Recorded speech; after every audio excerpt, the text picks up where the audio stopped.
71வது தேசிய திரைப்பட விருதுகள் நேற்று அறிவிக்கப்பட்டிருக்கு. 2023ஆம் ஆண்டு மத்திய திரைப்பட சான்றிதழ் வாரியத்தால் சான்றளிக்கப்பட்ட திரைப்படங்களுக்கு 71வது தேசிய திரைப்பட விருதுகளின் அறிவிப்பு நேற்று வெளியாகியிருக்கு. இதில் சிறந்த தமிழ் படத்திற்கான விருதை பார்க்கிங் திரைப்படம் வென்றிருக்கு.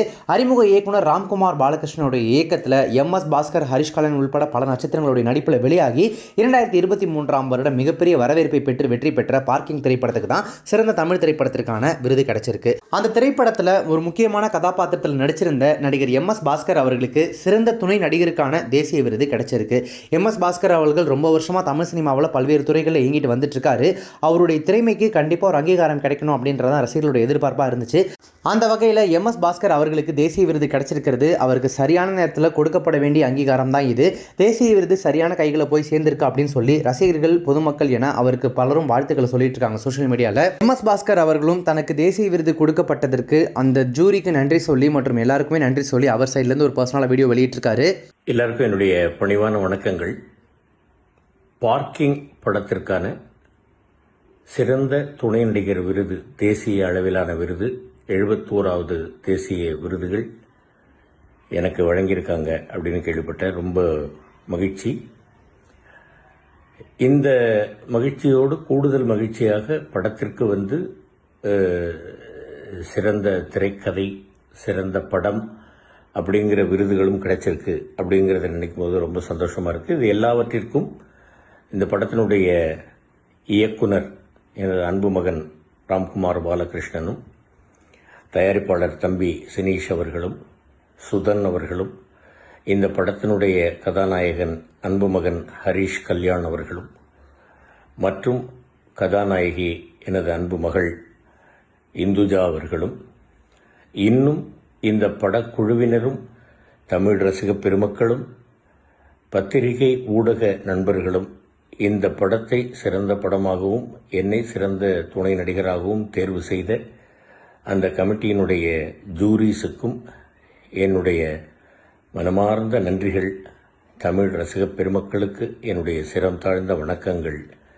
என்மேல் எல்லோரும் வைத்திருக்கக்கூடிய அன்பிற்கு நான் என்றென்றும் கடமைப்பட்டுள்ளேன் என்பதை தெரிவித்துக் கொள்கிறேன். நன்றி, வணக்கம்.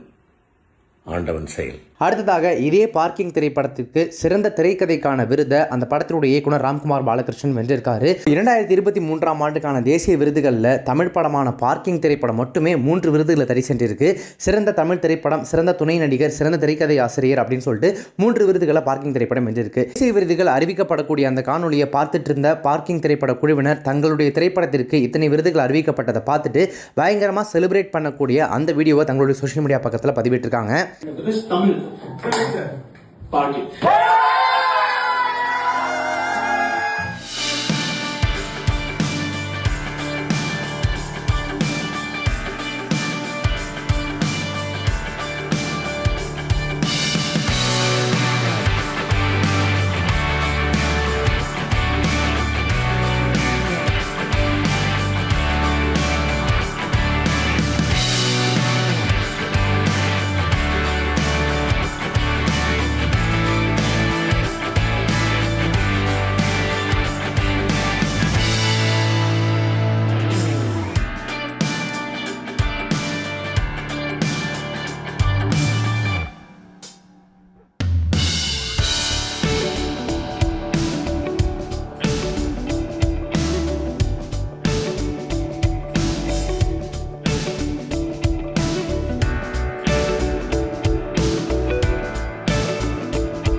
அறிமுக இயக்குனராக இருந்தாலும் பார்க்கிங்னு தன்னுடைய முதல் திரைப்படத்தின் மூலமாக மிகப்பெரிய அளவில் கவனம் ஈர்த்து வெற்றியை கொடுத்து இப்போ தேசிய விருதுமே வென்றிருக்கக்கூடிய ராம்குமார் பாலகிருஷ்ணன் தேசிய விருது கிடைச்சது குறித்து அவரும் ரொம்ப நிகழ்ச்சியாக ஒரு வீடியோ ஒன்று பதிவிட்டிருக்காரு. நான் பார்க்கிங் படத்தோட டைரக்டர் ராம்குமார் பாலகிருஷ்ணன். ரொம்ப சந்தோஷமா இருக்கு. பார்க்கிங் படம் நேஷனல் அவார்டு வரைக்கும் இன்னைக்கு வின் பண்ணிருக்கு அப்படிங்கும்போது, ஸோ இதுக்கு சப்போர்ட்டா இருந்த எல்லா மக்களுக்கும், பிரஸ் அண்ட் மீடியா எல்லாருக்குமே நன்றி சொல்றேன். ஏன்னா அந்த படம் அந்த ரிலீஸ் ஆகிற டைம்ல ஃப்ளட், ஸோ அந்த சுச்சுவேஷன்லையும் இந்த படத்தை தியேட்டர்ல ஆடியன்ஸ் போய் பார்த்து இதை வேர்ட் ஆஃப் மவுத்தா இவ்வளவு தூரம் கொண்டு OTTல இன்னைக்கு இந்த படம் ரீச் ஆகி ஒரு நேஷனல் அவார்டு கிடைக்கிற ஒரு அங்கீகாரம் கிடைச்சிருக்கு அப்படிங்கும்போது அது ரொம்ப எல்லாருக்குமே நன்றி சொல்றேன். இந்த படத்தில் நடிச்ச ஒவ்வொரு ஆர்டிஸ்டும் சரி, டெக்னீஷியன்ஸும் சரி, அவங்க வந்து எனக்கு கொடுத்த சப்போர்ட் இந்த படத்தை இவ்வளவு தூரம் கொண்டு வந்திருக்கு. அவங்க எல்லாருக்குமே நன்றி. இந்த படத்தை, இந்த சின்ன ஒரு ஐடியாவை இதை படமா நம்ம பண்ணலாம், இதை ப்ரொடியூஸ் பண்ணலாம் அப்படின்னு நம்பி எனக்கு இந்த படத்தை கொடுத்த என்னோட அண்ணன் சினிஷ் அண்ணன், soldiers factory and fashion studio Sudhan சாருக்கு நான் ரொம்ப நன்றி சொல்றேன். இந்த நேஷனல் அவார்ட் உண்மையிலேயே அன்பிலீவபிளா இருக்கு. என்னால் நம்ப முடியல. எல்லாருமே ரொம்ப சந்தோஷமா இருக்கும். கண்டிப்பா இதை ஒரு ரெஸ்பான்சிபிலிட்டியா எடுத்துட்டு நான் அடுத்தடுத்த படங்கள்ல இதை கொண்டு போவேன் அப்படின்னு நான் நம்புறேன். ஸோ இதுக்கு சப்போர்ட் பண்ண எல்லாருக்குமே நன்றி. Thank you so much. Love you all. அடுத்ததாக 2023ஆம் ஆண்டு தனுஷ் அவர்களுடைய நடிப்பில் வெங்கி அட்லூரோட டைரக்ஷனில் வெளியான திரைப்படம் தான் வாத்தி. தெலுங்குல சார் அப்படின்னு சொல்லிட்டு அந்த திரைப்படம் ரிலீஸ் ஆகியிருந்துச்சு. அந்த படத்துக்கு நம்ம ஜிவி பிரகாஷ்குமார் அவர் தான் மியூசிக் பண்ணியிருந்தாரு. அந்த படத்தில் வரக்கூடிய ஒருதலை காதல தந்தேன் அப்படின்ற பாட்டு அந்த டைமில் மிகப்பெரிய அளவில் ட்ரெண்டிங் ஹிட் அடிச்சது உங்களுக்குலாம் ஞாபகம் இருக்கலாம். அந்த திரைப்படத்திற்காக சிறந்த பாடல்களுக்கான தேசிய விருதை ஜெயிச்சிருக்காரு நம்ம ஜிவி பிரகாஷ்குமார். ஆல்ரெடி சூரரை போற்று திரைப்படத்துக்காக சிறந்த பின்னணி இசைக்கான தேசிய விருதை ஏற்கனவே ஜெயிச்சிருக்கக்கூடிய ஜிவி பிரகாஷ்குமார் 2வது முறையாக வாத்தி திரைப்படத்துக்காக தேசிய விருதை ஜெயிச்சிருக்காரு. இது பற்றி அவர் சொல்லும்போது நான் கொஞ்சம் கூட எதிர்பார்க்கவே இல்லை. 2வது தடவை இந்த படத்துக்காக எனக்கு கிடைக்கும் அப்படின்னு சொல்லி எனக்கு ரொம்பவே சந்தோஷமாக இருக்குது. இப்படி ஒரு வாய்ப்பை எனக்கு கொடுத்த தனுஷ் சார், இயக்குனர் வெங்கி அட்லூரி எல்லாருக்குமே தேங்க்ஸ் சொல்லி அவருமே பர்சனலாக ஒரு வீடியோ ஒன்று வெளியிட்டிருக்காரு. அனைவருக்கும் வணக்கம். ஸோ வாத்தி 71வது national award best music director கிடைச்சிருக்கு. ஸோ ரொம்ப ரொம்ப சந்தோஷம். இறைவனுக்கும் இயற்கைக்கும் நன்றி. And thanks to all the juries, selectors, the committee, ministry எல்லாருக்கும் என்னுடைய நன்றி. அப்புறம் முக்கியமாக இந்த படத்தோட டீம், தனுஷ் சார் இந்த படத்துக்கு என்ன ரெக்கமெண்ட் பண்ணாங்க, இந்த படத்தை எனக்கு கொடுத்தாங்க. அப்புறம் டைரக்டர் வெங்கி அட்லூரி இந்த படத்தை என்னை செலக்ட் பண்ணார். அப்புறம் ப்ரொடியூசர் நாகவம்சி, திருவிக்ரம், அப்புறம் இந்த சாங்ஸ் பாடின சிங்கர்ஸ், மியூசிஷியன்ஸ், சவுண்ட் இன்ஜினியர் ஜோசன், லிரிசிஸ்ட் எல்லாருக்குமே நன்றி. இது என்னுடைய 2வது நேஷனல் அவார்ட். போன வாட்டி சூரிய போட்டிருக்கு பேக்ரவுண்ட் ஸ்கோர் கிடைச்சது, இந்த வாட்டி சாங்ஸ் கிடைச்சிருக்கு. So I'm really thankful and thanks to all the fans. என்றைக்குமே உங்களுடைய சப்போர்ட் எனக்கு கொடுத்துருக்கீங்க. Thank you so much. It means a lot. Thank you. சிறந்த நடிகருக்கான தேசிய விருதை பாலிவுட் நடிகர்கள் 2 பேர் ஷேர் பண்ணியிருக்காங்க. அதில் முக்கியமாக ஒருத்தர் யார் அப்படின்னு கேட்டிங்கன்னா, நம்ம கிங் ஆஃப் பாலிவுட் அப்படின்னு சொல்லப்படக்கூடிய நம்ம ஷாருக் கான் அவர் தான். ஜவான் திரைப்படத்திற்காக அந்த விருது அவருக்கு வழங்கப்பட்டிருக்கு. ஷாருக் கான் அவர்கள் திரைத்துறைக்கு 33 ஆண்டுகளுக்கும் மேலாகி பல திரைப்படங்கள், பல்வேறு கதாபாத்திரங்கள், அவருக்கான ரசிகர் படை, அதை பற்றி நான் சொல்லவே வேண்டியதில்லை உங்களுக்கு. பட் இருந்துமே கூட தேசிய விருது அப்படின்ற அங்கீகாரம் மட்டும் அவர் கிடைக்காமலே இருந்துச்சு. 33 வருடங்களுக்கும் மேலான அந்த தவத்திற்கு ஜவான் திரைப்படத்தின் மூலமாக ஒரு விடை கிடைச்சிருக்கு அப்படின்னு சொல்லலாம். ஜவான் திரைப்படத்துக்காக சிறந்த நடிகருக்கான தேசிய விருதை அதுவும் இத்தனை வருஷ கரியர்ல முதல் முறையாக வென்றது குறித்து ஷாருக் கான் அவர்கள் அவருடைய கை வேற அடிபட்டிருக்கு. அதோடையே ரொம்ப நிகழ்ச்சியாக தேங்க்ஸ் சொல்லி அட்லி சார் மாஸ் அப்படின்னு சொல்லி அட்லி சாருக்கு எல்லாருக்குமே தேங்க்ஸ் சொல்லி அவர் ஒரு பர்சனல் வீடியோ ஷேர் பண்ணியிருக்காரு. Namaskar and adab. Needless to say, I'm overwhelmed with gratitude, pride and humility. To be honored with the National Award is a moment that I will cherish for a lifetime. Thank you so much to the jury, the chairman and to the INB ministry, and to everyone who thought I was worthy of this honor. I want to thank all my directors and writers, especially for the year 2023. So thank you Raju sir, thank you Sid, and especially thanks to Atli sir and his team for giving me the opportunity in Jawan and trusting me to deliver and be worthy of this award. Atli sir, this is like you say, mass.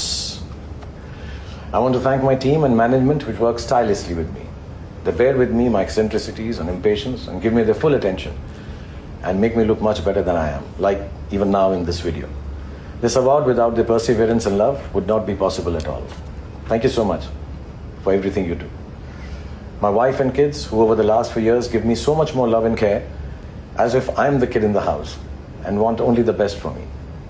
They know my obsession with cinema takes me away from them, but they all bear it with a smile and allow me the time. So thank you very much for that.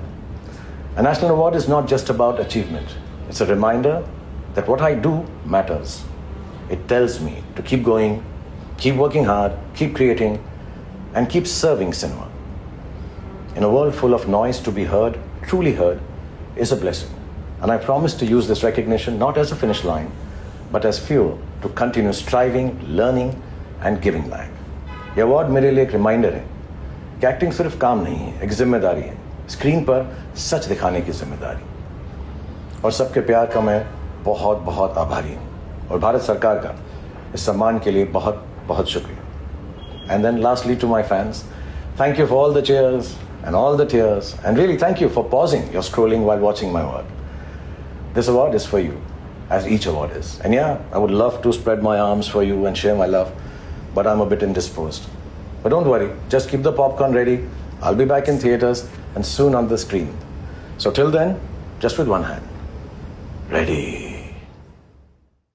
சிறந்த நடிகருக்கான தேசிய விருதை பாலிவுட் நடிகர்கள் 2 பேருக்கு வந்து கொடுத்துருக்காங்க அப்படின்னு சொன்னோம் இல்லையா. முதல்ல நம்ம ஷாருக் கான் அவர்கள் ஜவான் திரைப்படத்திற்காக வாங்கியிருக்காரு. இரண்டாவதாக 2023ஆம் ஆண்டு வெளியாகி மிகப்பெரிய அளவில் வரவேற்பை பெற்ற 12th ஃபெயில் அப்படின்ற திரைப்படத்தில் முதன்மை கதாபாத்திரத்தில் நடிச்சிருந்த விக்ராந்த் மாசி அவருக்கும் வந்து சிறந்த நடிகருக்கான தேசிய விருது வழங்கப்பட்டிருக்கு. அது மட்டும் இல்லாமல் சிறந்த படமாக அந்த 12th ஃபெயில் திரைப்படம் தேர்வு செய்யப்பட்டிருக்கு. அடுத்ததாக இப்போ எம்எஸ் பாஸ்கர் அவர்கள் சிறந்த துணை நடிகருக்கான விருதை பார்க்கிங் திரைப்படத்துக்காக வென்றிருக்கார் அப்படின்னு சொன்னோம் இல்லையா. சிறந்த துணை நடிகைக்கான விருதை யார் வென்றிருக்காங்க அப்படின்னு பார்த்தீங்கன்னா வேற யாரும் இல்லை, நம்ம நடிகை ஊர்வசி அம்மா அவர்கள் தான். அவங்க அந்த விருதை வென்றது மலையாள திரைப்படம் உள்ளொடுக்கு அப்படின்ற திரைப்படத்திற்காக. உள்ளொடுக்கு திரைப்படத்தில் நடிகை பார்வதி கூட சேர்ந்து ரொம்ப முக்கியமான கதாபாத்திரத்தில் சிறப்பான நடிப்பை வெளிப்படுத்தியிருப்பாங்க நடிகை ஊர்வசி. அந்த உள்ளொடுக்கு திரைப்படத்திற்காக தான் சிறந்த துணை நடிகைக்கான தேசிய விருதை நடிகை ஊர்வசி அவர்கள் ஜெயிச்சிருக்காங்க. அது மட்டும் இல்லாமல் அதே உள்ளொடுக்கு திரைப்படம் தான் சிறந்த மலையாள திரைப்படமாக தேசிய விருதுக்கு தேர்வாகி இருக்கு. சிறந்த நடிகருக்கான தேசிய விருதை நடிகர் ஷாருக் கானும் நடிகர் விக்ராந்த் மெஸ்ஸியும் பகிர்ந்துக்கிட்டாங்க அப்படின்னு சொன்னோம் இல்லையா. அதே மாதிரி சிறந்த நடிகைக்கான விருதையும் பாலிவுட் நடிகை ராணி முகர்ஜி அவங்க தான் வாங்கியிருக்காங்க. மிஸ்ஸஸ் சாட்டர்ஜி வெர்சஸ் நார்வே அப்படின்ற திரைப்படத்துக்காக சிறந்த நடிகைக்கான தேசிய விருதை ராணி முகர்ஜி வென்றிருக்காங்க. இப்போ அடுத்ததாக 71வது தேசிய விருதுகள் பட்டியலில் இடம்பெற்றிருக்கக்கூடிய அனைத்து படங்களையும் அனைத்து கலைஞர்களையும் பற்றி விரிவாக பார்க்கலாம். முக்கியமாக நான் ஆல்ரெடி சொன்ன மாதிரி சிறந்த படமாக 12th ஃபெயில் திரைப்படம் பாலிவுட் திரைப்படம் தேர்வு செய்யப்பட்டிருக்கு. சிறந்த பொழுதுபோக்கு திரைப்படமாக பாலிவுட் திரைப்படமான ராக்கி ஆர் ராணி கி பிரேம் கஹானி அப்படின்ற திரைப்படம் தேர்வு செய்யப்பட்டிருக்கு. சிறந்த இயக்குனருக்கான விருதை கேரளா ஸ்டோரி அப்படின்ற ஒரு சர்ச்சைக்குரிய திரைப்படத்தை கொடுத்த சுடிப்டோ சென் அப்படின்றவங்க தான் அதே திரைப்படத்துக்காக சிறந்த இயக்குனருக்கான விருது வென்றிருக்காங்க. சிறந்த குழந்தைகளுக்கான திரைப்படமா மராத்தியில வெளியான நாள் 2 அப்படின்ற திரைப்படம் வென்றிருக்கு. சிறந்த நடிகருக்கான விருதை ஷாருக் கான் அவர்கள் ஜவான் திரைப்படத்திற்காகவும் விக்ராந்த் மெஸ்ஸி அவர்கள் 12th ஃபெயில் திரைப்படத்திற்காகவும் வென்றிருக்காங்க. சிறந்த நடிகைக்கான விருதை Rani Mukerji Mrs Chatterjee versus Norway திரைப்படத்திற்காக வென்றிருக்காங்க. சிறந்த துணை நடிகருக்கான விருதை பார்க்கிங் திரைப்படத்துக்காக எம்எஸ் பாஸ்கர் அவர்களும் பூக்காலம் அப்படின்ற மலையாள திரைப்படத்திற்காக விஜயராகவன் அவர்களும் வென்றிருக்காங்க. சிறந்த துணை நடிகைக்கான விருதை உள்ளொடுக்கு திரைப்படத்திற்காக ஊர்வசி அவர்கள் ஜெயிச்சிருக்காங்க. இது மட்டும் இல்லாமல் சிறந்த ரீஜியனல் திரைப்படங்களா, அதாவது அந்தந்த மொழியில சிறந்த படங்களா தேர்வு செய்யப்பட்ட படங்கள் என்னென்ன அப்படின்னு பார்த்தீங்கன்னா சிறந்த தமிழ் திரைப்படமாக பார்க்கிங் திரைப்படம் தேர்வு செய்யப்பட்டிருக்கு. சிறந்த கன்னட திரைப்படமாக தி ரே ஆஃப் ஹோப் அப்படின்ற திரைப்படம் தேர்வு செய்யப்பட்டிருக்கு. சிறந்த மலையாள திரைப்படமாக உள்ளொடுக்கு திரைப்படம் தேர்வு செய்யப்பட்டிருக்கு. சிறந்த தெலுங்கு திரைப்படமாக பகவந்த் கேசரி திரைப்படம் தேர்வு செய்யப்பட்டிருக்கு. பாலையா மற்றும் ஸ்ரீலீலா அவர்களுடைய நடிப்பில் வெளியான பகவந்த் கேசரி திரைப்படத்தினுடைய ரீமேக்ல தான் இங்கே ஜனநாயகன் அப்படின்னு சொல்லிட்டு விஜய் அவர்கள் நடிச்சிட்டு இருக்காங்க அப்படின்ற தகவல் இருக்கு அப்படின்றது குறிப்பிடத்தக்கது. சிறந்த ஹிந்தி திரைப்படமாக காதல் ஜாக் ஃப்ரூட் மிஸ்ட்ரி அப்படின்ற திரைப்படம் தேர்வு செய்யப்பட்டிருக்கு. சிறந்த குஜராத்தி திரைப்படமாக வாஷ் அப்படின்ற திரைப்படம் தேர்வு செய்யப்பட்டிருக்கு. சிறந்த மராத்தி திரைப்படமாக ஷாம்சி ஆய் அப்படின்ற திரைப்படம் தேர்வு செய்யப்பட்டிருக்கு. சிறந்த பெங்காலி திரைப்படமாக டீப் ஃப்ரிட்ஜ் அப்படின்ற திரைப்படம் தேர்வு செய்யப்பட்டிருக்கு. பஞ்சாபில காட் டே சா அப்படின்ற திரைப்படமும், திவால பாய் டாங் ஸ்டெப் ஆஃப் ஹோப் அப்படின்ற திரைப்படமும், ஒடியா மொழியில புஷ்காரா அப்படின்ற திரைப்படமும், அசாமிய மொழியில ராங்கடாப்பு 1982 அப்படின்ற திரைப்படமும் ஸ்பெஷல் மென்ஷனாக, அதாவது அனிமல் ரீ ரெக்கார்டிங் மிக்சிங்காக எம்.ஆர். ராஜகிருஷ்ணன் அப்படின்றவருக்கு வழங்கப்பட்டிருக்கு. தொழில்நுட்ப விருதுகளில் பார்த்தீங்க அப்படின்னா சிறந்த இசையமைப்பாளருக்கான விருதை நம்ம ஜி பிரகாஷ்குமார் பாடல்களுக்காக வாத்தி திரைப்படத்துக்கு வென்றிருக்காரு. சிறந்த இசையமைப்பாளர் அதாவது பின்னணி இசைக்கான விருதை அனிமல் திரைப்படத்துக்காக ஹர்ஷவர்தன் ரமேஸ்வர் அவர் ஜெயிச்சிருக்காரு. சிறந்த பின்னணி பாடகிக்கான விருதை ஜவான் திரைப்படத்திற்காக ஷில்பா ராவ் அதாவது ஹிந்தியில் அவங்க ஜெயிச்சிருக்காங்க. சிறந்த பின்னணி பாடகருக்கான விருதை பேபி அப்படின்னு சொல்லிட்டு தெலுங்கு ரிலீஸ் ஆன ஒரு திரைப்படத்தில் வரக்கூடிய பாடலுக்காக PVNS ரோஹித் அப்படின்றவர் ஜெயிச்சிருக்காரு. சிறந்த ஒளிப்பதிவுக்கான விருதை த கேரளா ஸ்டோரி திரைப்படத்துக்காக பிரசாந்தனு மோகபத்ரா அவர் ஜெயிச்சிருக்காரு. சிறந்த படத்தொகுப்புக்கான தேசிய விருதை மலையாளத்தில் வெளியான பூக்காலம் திரைப்படத்துக்காக மிதுன் முரளி அவர் ஜெயிச்சிருக்காரு. சிறந்த ஒளிமைப்புக்கான தேசிய விருதை அனிமல் திரைப்படத்துக்காக சச்சின் சுதாகரன் மற்றும் ஹரிஹரன் முரளிதரன் இவங்க 2 பேரும் ஜெயிச்சிருக்காங்க. சிறந்த தயாரிப்பு வடிவமைப்புக்கான விருதை 2018 எவ்ரிஒன் இஸ் a ஹீரோ அப்படின்ற மலையாள திரைப்படத்துக்காக மோகன்தாஸ் அவர் ஜெயிச்சிருக்காரு. இந்த ஆடை வடிவமைப்பாளருக்கான தேசிய விருதை சச்சின் லோவலேக்கர், திவ்யா கம்பீர், நித்தி கம்பீர் அப்படின்ற கூட்டணி சாம் பகதூர் அப்படின்ற இந்தி படத்திற்காக ஜெயிச்சிருக்காங்க. சிறந்த ஒப்பனை கலைஞருக்கான தேசிய விருதை ஸ்ரீகாந்த் தேசாய் அதே சாம் பகதூர் திரைப்படத்திற்காக ஜெயிச்சிருக்காரு. தெலுங்குல வெளியான பேபி அப்படின்ற திரைப்படத்திற்காக சாய் ராஜேஷ் நீலம் அப்படின்றவர் தான் சிறந்த திரைக்கதைக்கான தேசிய விருது ஜெயிச்சிருக்காரு. இந்த திரைக்கதைக்கான தேசிய விருதை நம்ம தமிழ் இயக்குனர் ஒருத்தரும் ஜெயிச்சிருக்காரு. அவர் தான் ராம்குமார் பாலகிருஷ்ணன் பார்க்கிங் திரைப்படத்திற்காக ஜெயிச்சிருக்காரு. சிறந்த ஸ்பெஷல் எஃபெக்ட்டுக்கான தேசிய விருதை தெலுங்குல வெளியான ஹனுமான் திரைப்படம் பெற்றிருக்கு. நடன இயக்குனருக்கான விருதை வைபவி மெர்ச்சன்ட் ஜெயிச்சிருக்காங்க. அவங்க எந்த படத்துல வரக்கூடிய எந்த பாடலுக்காக ஜெயிச்சிருக்காங்க அப்படின்னு பாத்தீங்கன்னா இதே தேசிய விருதுகள் பட்டியலில் சிறந்த பொழுதுபோக்கு திரைப்படமாக தேர்வு செய்யப்பட்டிருக்கக்கூடிய ராக்கி ஆர் ராணி கி பிரேம் கஹானி அப்படின்ற அந்த ஹிந்தி படத்தில் வரக்கூடிய திந்தோரா பஜேரே அப்படின்ற அந்த பாடலுக்காக தான் வைபவி மெர்ச்சன்ட் சிறந்த நடன இயக்குனருக்கான தேசிய விருதை பெற்றிருக்காங்க.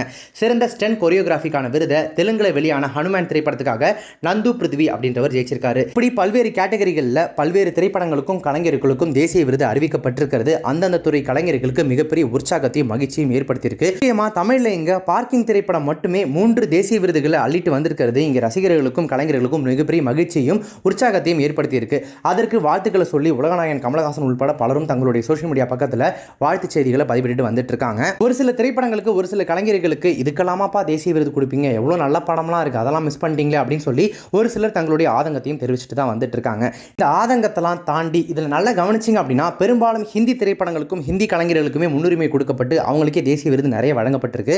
அந்தந்த திரைப்படங்கள் உண்மையாகவே தகுதியான திரைப்படங்களா அப்படின்றதெல்லாம் தாண்டி இதுக்குள்ளே ஏதோ ஒரு அரசியல் இருக்கிற மாதிரி தெரியுது. அந்தந்த மொழிகளுக்கு முன்னுரிமை கொடுக்கப்படுற மாதிரி தெரியுது. முக்கியமாக பகவந்த் கேசரி திரைப்படத்துக்காக தேசிய விருது வழங்கினதெல்லாம் ஏற்றுக்கவே முடியாது. ஏன்னா அந்த திரைப்படம் என்ன மாதிரியான விமர்சனங்கள் சந்திச்சது அப்படின்றது எல்லாருக்குமே ஞாபகம் இருக்கலாம். பாலையா அவர்கள் மத்தியில் ஆளக்கூடிய அரசுக்கு ரொம்ப வேண்டப்பட்டவராக இருக்கிறதுனால அவரை கௌரவிக்கிற விதமாக தான் அந்த படத்துக்கு தேசிய விருது கொடுத்திருக்காங்க. பார்க்கிங் திரைப்படம் மாதிரி உள்ளொடுக்கு திரைப்படத்துக்காக நடிகை ஊர்வசி அவர்களுக்கு தேசிய விருது வழங்கப்பட்டது மாதிரி ஒரு சில சரியான கலைஞர்களுக்கும் திரைப்படங்களுக்கும் தேசிய விருது அறிவிக்கப்பட்டிருந்தாலும் கூட பெரும்பாலான தேசிய விருதுகள் அறிவிக்கப்பட்டிருக்கிறதுக்கு பின்னாடி ஒரு ஆழமான அரசியல் இருக்கிற மாதிரி தான் தெரியுது. இடங்கள்ல ரொம்ப ஒருதலை பட்சமாக அல்லது தகுதியே இல்லாத கலைஞர்களுக்கும் படங்களுக்கும் தேசிய விருது அறிவிக்கப்பட்டிருக்க மாதிரி இருக்கிறது உண்மையாகவே டிசப்பாயின்மெண்ட்டை ஏற்படுத்தி இருக்கு அப்படின்றது தான் பெரும்பாலான ரசிகர்களுடைய கருத்தாக இருந்துட்டு இருக்கு. சோஷியல் மீடியாவில் இப்போ ஒரு மிகப்பெரிய பேசு பொருளாக விவாதமாகவே மாறி இருக்கு அப்படின்னு சொல்லலாம்.